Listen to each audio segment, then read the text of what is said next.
My mama invited me to Sunday dinner, so I showed up to her Chicago South Side house with sweet tea and my boundaries ready. But when I walked in, my landlord was sitting at the table, grinning like he just won the lottery. "Your mama been so worried about you, baby," he said, sliding my spare apartment key across the table to her like it was communion bread. My stomach dropped. She'd paid him off. My own mama had bought access to my life, and everybody at that table, aunties, cousins, my own daddy, just kept passing the mac and cheese like it was normal. I stood there in the doorway of my childhood home, the smell of fried catfish and collard greens thick in the air, and felt my carefully rehearsed speech die in my throat. Mr. Peterson, a man I paid $850 to every month, was sitting between Auntie Cheryl and my baby sister Imani, looking comfortable as Sunday morning. My mama Lorraine had her hand on his arm like they were old friends, her mahogany face glowing with something between triumph and concern. "Shanice, baby, sit down," she said, her voice dripping with that particular sweetness she used when she was about to rearrange your whole life. "We just having a conversation about how you been isolating yourself." The word isolating hit different when she said it, like I was sick, like wanting my own space at 28 years old was a symptom of something broken. I looked around the table at faces I'd known my whole life. Auntie Gloria with her church hat still pinned to her head, my cousin Trey avoiding my eyes, my daddy sitting at the head of the table with his jaw tight like he didn't want to be there but wouldn't dare cross mama, and Imani, 23 and still living at home, smirking at me over her glass of Kool-Aid like she'd won something. "Mama, can I talk to you in the kitchen?" I said, keeping my voice level even though my hands were shaking. She sighed heavy, the kind of sigh that said I was already being difficult, already proving her point. "Shanice, why you always got to make things complicated? We trying to help you." Mr. Peterson nodded, his bald head catching the light from Mama's good chandelier. "Your mother just want to make sure you safe, young lady. Ain't nothing wrong with that." I wanted to scream. I wanted to flip the table with all its Sunday best china and candied yams and walk out. But I'd been trained too well. Respect your elders, don't make a scene. Keep the family peace even when the family is suffocating you. So I made a choice. I sat down. I pulled out the chair across from my mama, set my purse on the floor, and folded my hands like I was about to pray. "So let me make sure I understand," I said quietly, my voice tight. "You paid my landlord to give you my spare key without telling me?" Mama waved her hand like I was talking nonsense. "Paid him? Child, I gave the man a little something for his trouble. You wasn't answering my calls for 4 weeks straight. What was I supposed to think? That I'm a grown woman who gets to decide when I answer the phone," I said. Auntie Gloria sucked her teeth. "See, Lorraine, this that new age thinking. Back in my day, you respected your mama." My daddy finally spoke up, his voice low. "Shanice, your mama just worried. You ain't got to act brand new." Brand new. That phrase they used for anybody who dared want something different, something more than the script they'd written for you. I felt heat rising up my neck, felt my carefully maintained silk press starting to sweat out at the edges. "How long you been going in my apartment?" I asked Mama directly. She didn't even have the decency to look ashamed. "Couple months now. And it's a good thing I did too. You had sage burning in there, Shanice." "Sage? Like you into some kind of witchcraft?" "I threw all that out and left you some scriptures." That's when it hit me. All those times I'd come home to things moved, rearranged, my crystals missing, my Erykah Badu albums gone. I thought I was going crazy. Turned out I was just being invaded. "That's my home," I whispered. "That's my home." Imani laughed, actually laughed. "Girl, calm down. It ain't that serious." But it was. It was everything. Because if I let this slide, if I swallowed this betrayal with a smile and a plate of sweet potato pie, I'd never be free. Mr. Peterson cleared his throat. "I'ma head out and let y'all handle family business." He stood up, and my mama stood with him, walking him to the door like he was an honored guest instead of a traitor who violated his legal obligation to me for whatever cash she'd slipped him. When she came back, the whole table was staring at me, waiting to see what I'd do. And that's when my phone buzzed. A text from my coworker Brittany. "Hey girl, your mom stopped by the office yesterday. She's so sweet. We had a long talk." My vision went blurry at the edges. She'd gone to my job. She'd been building a case, talking to my people, painting me as unstable so this whole intervention would make sense. I looked up at Mama, at her satisfied smile, and realized this wasn't just about a key. This was about control. This was about her refusing to let me become someone she couldn't manage. "Shanice," she said softly, sitting back down. "You know I love you, right? Everything I do is because I love you." And that's when I understood the real choice. Let her love me on her terms and disappear, or save myself and become the villain. I pushed back from the table and stood up. "I need some air." But as I walked toward the door, my daddy said something that froze me. "Your mama got you an appointment with Pastor Jenkins on Thursday. We all think it's time you got some real guidance." They'd already scheduled my reprogramming, and every single person at this table thought that was normal. I didn't sleep that night. I sat in my apartment, my violated, invaded, no longer safe apartment, and stared at the ceiling trying to figure out my next move. By Monday morning, I'd decided to try the reasonable route. I called Mr. Peterson and asked him to meet me in the lobby. He showed up in his maintenance uniform, looking sheepish. "Mr. Peterson, what my mother gave you to get that key is illegal," I said, keeping my voice steady. "I could report you to the housing authority." He scratched his gray beard and shook his head. "Now, Shanice, don't do all that. Your mama love you. She just worried. You really gonna get me fired over family business?" The guilt hit immediate and familiar, settling in my chest like concrete. He was an older black man trying to make it just like everybody else. If I reported him, he'd lose his job, maybe his pension. My mama knew exactly what she was doing when she picked him. I couldn't come at him without looking like the bad guy. "I just want my boundaries respected," I said. He nodded slowly. "I hear you, baby. But you know how mamas are. They don't stop being mamas just 'cause you grown." He walked away, leaving me standing there with no resolution and a growing sense of dread. That week got worse. I came home on Tuesday to find my furniture rearranged, my couch facing the window instead of the TV, my kitchen table moved to the corner. A note on the counter in Mama's handwriting. "Better feng shui. You need more light. Love you, Mama." On Wednesday, I found my birth control pills in the trash, and a pamphlet about God's plan for womanhood on my pillow. On Thursday, I didn't go to the appointment with Pastor Jenkins, so Mama called me 37 times. When I finally answered on call 38, she was crying. "You breaking my heart, Shanice. You really hate me that much?" "Mama, I don't hate you. I just need space." "Space?" She spat the word like it was poison. "You too good for your family now? You got that little marketing job and you think you better than us?" I closed my eyes. "That's not what this is about." "Then what? Tell me." "Because I've been losing sleep trying to understand why my daughter treating me like a stranger." I wanted to explain about boundaries, about autonomy, about how love shouldn't feel like surveillance. But I was so tired and she was crying, and somewhere deep in my conditioning, I still believed making Mama cry was the worst thing I could do. "I'm sorry," I heard myself say. "I'll try harder." That was my second mistake. By Friday, the family group chat was on fire. Auntie Gloria had posted a long message about this generation not understanding sacrifice.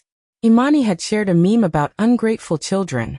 My cousin Trey, who never posted anything, wrote, "Praying for you, Shanice. Family is everything." I stopped going to the group chat. I stopped posting on social media. I started taking different routes home from work because I didn't know who Mama had watching me. At my job, people started looking at me different. My boss, Mrs. Chun, called me into her office on Monday of the following week. "Shanice, is everything okay at home? Your mother mentioned you've been under a lot of stress." My stomach turned. "She came here again?" Mrs. Chun looked uncomfortable. She seemed very concerned. "She mentioned you've been isolating, maybe not taking care of yourself. I just want to make sure you're all right." I was being managed out of my own life. Every space I thought was mine, my home, my job, my family relationships, had been infiltrated. That night I had a panic attack in my kitchen, sitting on the floor with my back against the cabinet, unable to breathe. My phone rang. "Mama." I didn't answer. It rang again. Auntie Gloria. Then Imani. Then Daddy. 39 calls in 2 hours. Finally, a text from Mama. "If you don't answer by midnight, I'm calling the police for a wellness check. She'd do it too. She'd have cops at my door, would tell them I was a danger to myself, would create a whole scene that would prove her point, that I couldn't handle being on my own, that I needed her intervention. I called her back at 11:55. I'm fine, Mama. Don't scare me like that, she sobbed. You all I got, baby.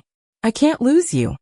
And there it was, the guilt, the obligation, the weight of being responsible for her emotional stability. I was drowning, and she was calling it love. The breakthrough came on a Wednesday afternoon when I was so exhausted I almost called in sick to work. Instead, I dragged myself to a therapy clinic on 79th Street that a coworker had recommended months ago. Dr. Ellis was a black woman in her 50s with locks and kind eyes, and when I sat down in her office I started crying before I even said hello. I told her everything, the key, the Sunday dinner ambush, the surveillance, the group chat attacks, all of it. She listened without interrupting, and when I finished she asked one question. When did you learn that taking up space was a sin? I couldn't answer. She leaned forward.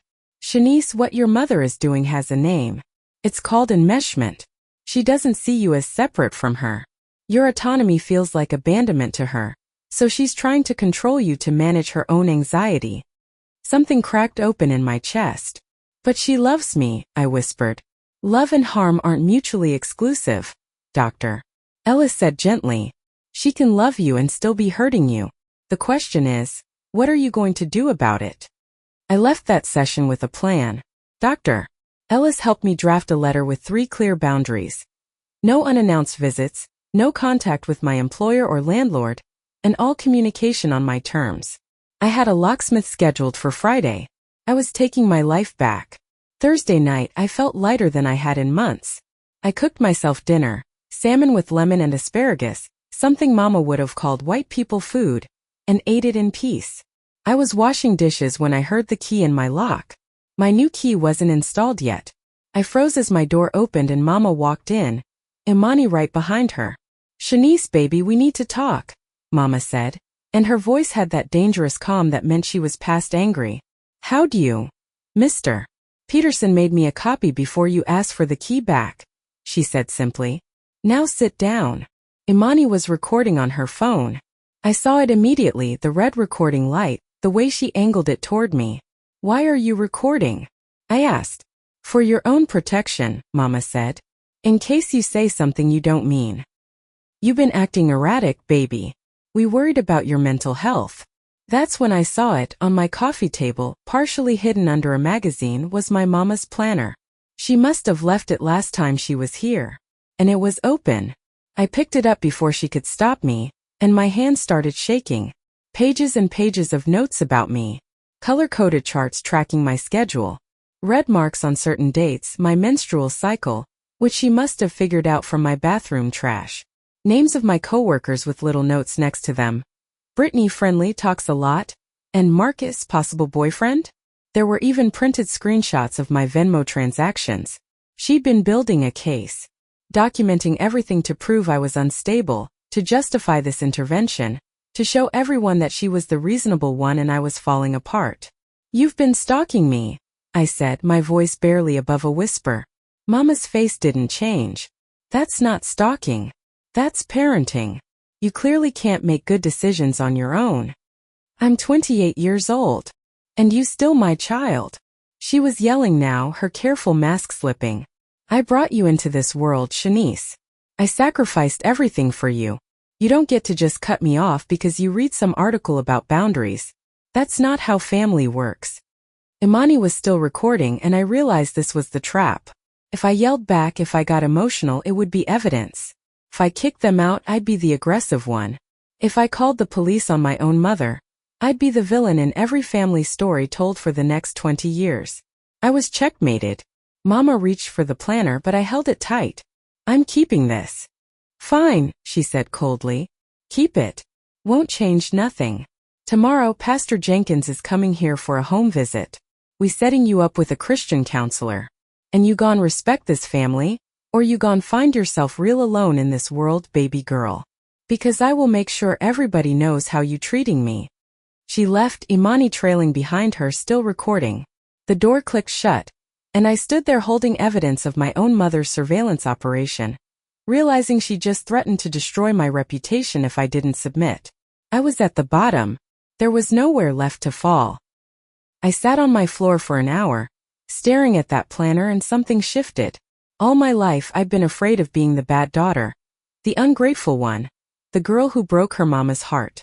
But sitting there looking at months of documented control, I realized something. I was already the villain in her story. No matter what I did, no matter how much I bent, I'd never be enough because the goal wasn't love. It was ownership. Dr. Ellis had given me her emergency number. Called it. She threatened you, Dr. Ellis said after I explained. That changes things. You need to protect yourself legally. By Friday morning I had a lawyer. By Friday afternoon I'd filed for a no-contact order. Not a full restraining order, just boundaries with legal teeth.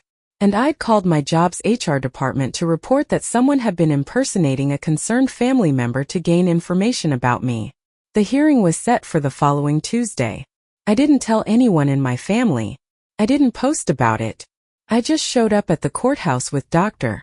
Ellis, my best friend Nia, who'd driven in from Milwaukee, and my cousin Trey, who it turned out had been secretly texting me support, too afraid of Mama to do it publicly. When Mama walked in and saw me sitting at a table with a lawyer, her face went through 5 emotions in 3 seconds. Shock, hurt, anger, calculation, and finally fear. Real fear. Because for the first time in my life she couldn't control the narrative. The judge was a black woman in her 60s who looked like she'd seen everything twice. She read my statement, looked at the planner I'd submitted as evidence, and listened to Mama's lawyer argue that this was a family misunderstanding blown out of proportion by modern therapeutic culture.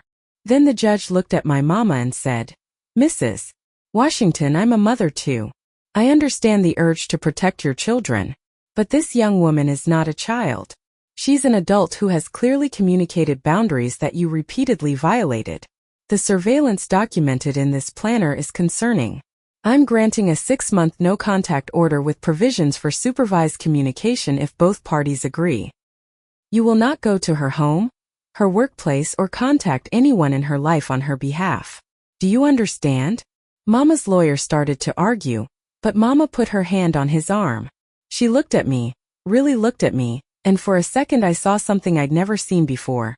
Uncertainty. She didn't know who I was anymore, and it scared her. "I understand," she said quietly. Walking out of that courthouse I felt 10 pounds lighter. Nia grabbed my hand and squeezed it. "You did it, sis." 6 months passed. I changed my locks. I got a new therapist closer to my neighborhood. I started posting pictures of my apartment again. My sage, my crystals, my life arranged exactly how I wanted it. Mama sent one letter through her lawyer asking to meet. I said yes, but only at a neutral location with a mediator present. We met at a cafe near Millennium Park on a cold morning in late autumn. Mama looked smaller somehow, her shoulders less certain, her voice less commanding. "I don't understand what I did wrong," she said. "I was just trying to love you." The mediator looked at me and I took a breath. "Mama, you can still be in my life. But you can't be in my home without permission. You can't track me, investigate me, or try to manage me. I'm not a project. I'm your daughter, and I need you to respect that I'm grown." She cried. Not the manipulative crying I'd seen before, but something rawer, realer. "I'm scared of losing you." "You won't lose me," I said, surprising myself with how much I meant it. "But you already lost the version of me that disappeared so you could feel comfortable. That girl's gone, Mama. You gotta meet the woman I actually am." It wasn't a Hollywood ending. She didn't suddenly understand everything.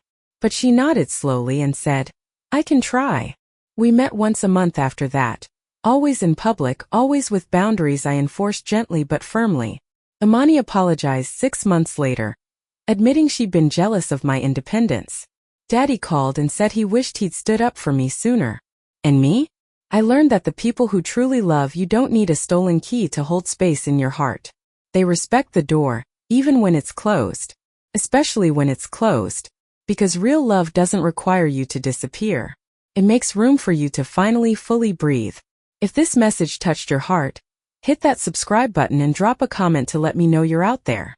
Tell me where you're watching from. We're building a community here where your story becomes someone else's survival guide. We share the pain and the wins so that the next person knows the way out. Keep your circle tight, protect your energy at all costs, and always remember that you are the architect of your own fate. Every choice counts, so make 'em wise. Much love.